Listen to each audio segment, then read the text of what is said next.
Assalamualaikum warahmatullahi wabarakatuh. Kembali lagi dengan saya Cici Sriasih. Di sini saya akan menjelaskan tema kedua, yaitu pemerolehan dan pembelajaran bahasa. Yang pertama yang saya akan jelaskan yaitu pemerolehan bahasa.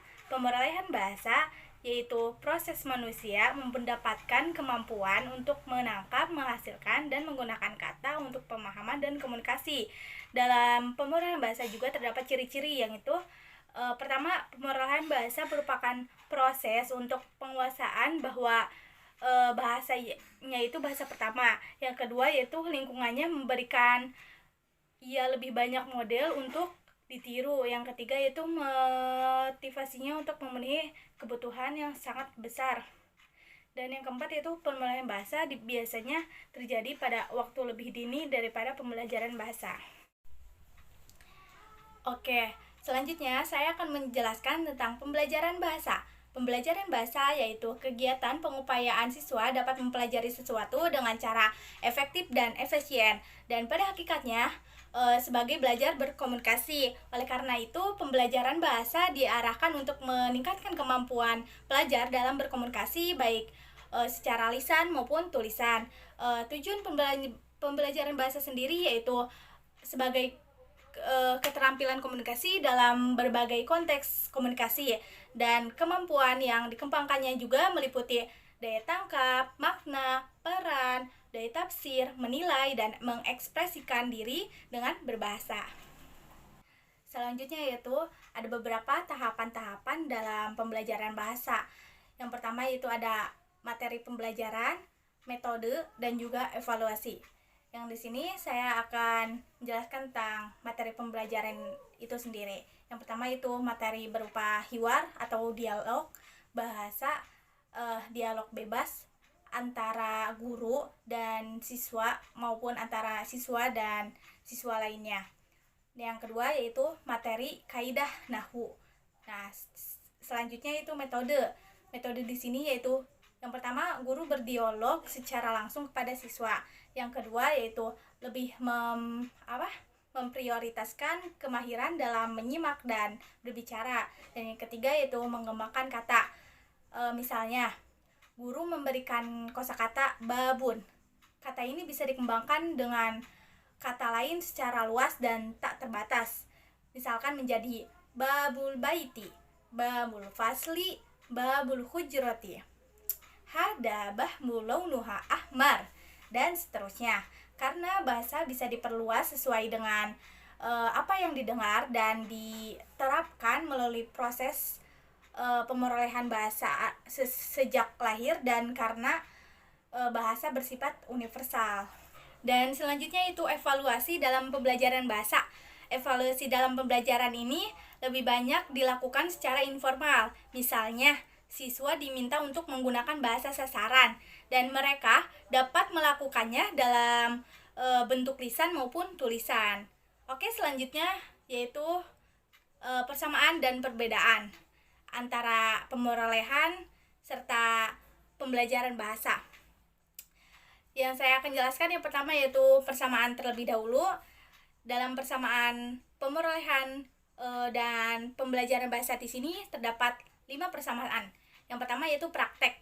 Praktek di sini baik pemerolehan maupun pembelajaran pada hakikatnya adalah pembentukan kebiasaan berbahasa. Yang kedua yaitu meniru, baik dari aspek suara, kalimat, dan metode penggunaannya. Yang ketiga yaitu memahami, yaitu pahami dulu sebelum menggunakannya hingga kita mampu menggunakan suatu bahasa tersebut. Yang keempat yaitu runtun dalam keterampilan bahasa, serta yang terakhir yang kelima yaitu mempelajari kaidah-kaidah bahasa.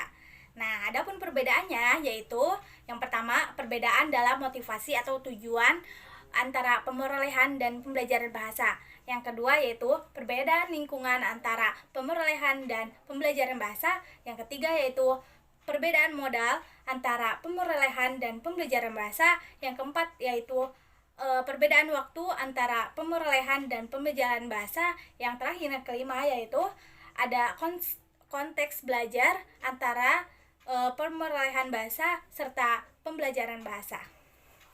Oke, selanjutnya pembahasan yang terakhir yaitu tentang proses pembelajaran dan pemerolehan bahasa. Yang pertama, saya akan jelaskan proses pembelajaran bahasa terlebih dahulu. Proses ini mempelajari bahasa asing, khususnya pada bahasa Arab. Pada saat ini di bidang pendidikan dan pengajaran bahasa Arab di Indonesia menyaksikan kehadiran berbagai strategi, metode, pendekatan yang serupa dengannya, serta untuk meningkatkan mutu pengajaran bahasa Arab itu sendiri. Dan adapun pada proses pembelajaran bahasa ini terdapat bidang keterampilan pada penggunaan bahasanya, yaitu meliputi yang pertama kemampuan menyimak, maharoh al-istima. Yang kedua yaitu kemampuan berbicara, maharoh al-kalam. Yang ketiga yaitu kemampuan membaca, maharoh al-qiraah. Yang keempat yaitu kemampuan menulis, maharoh al-kitabah. Hal terpenting dalam konsep pembelajaran bahasa adalah bagaimana mempelajarkan bahasa melalui pengalaman langsung yang menekankan pada proses pembiasaan atau proses pembelajaran yang berlangsung. Nah, yang terakhir yaitu saya akan menjelaskan tentang proses pemerolehan bahasa. Jadi, proses dalam pembelajaran bahasa itu berupa sorop yang didasarkan sebagai pemerolehan bahasa, meliputi 3 pemerolehan, yaitu yang pertama pengenalan kata dari berbagai bentuknya dalam penggunaannya. Hal ini sangat penting dilakukan agar siswa tidak bingung dalam perubahan kata yang diajarkan dan mampu memahami perubahan kata dalam berbagai kondisi yang berkaitan. Yang kedua yaitu memakai kata yang digunakan sehari-hari untuk mewakili pola-pola dalam tasrif. Yang ketiga yaitu tidak menentukan pada hafalan akan tetapi pada penggunaannya.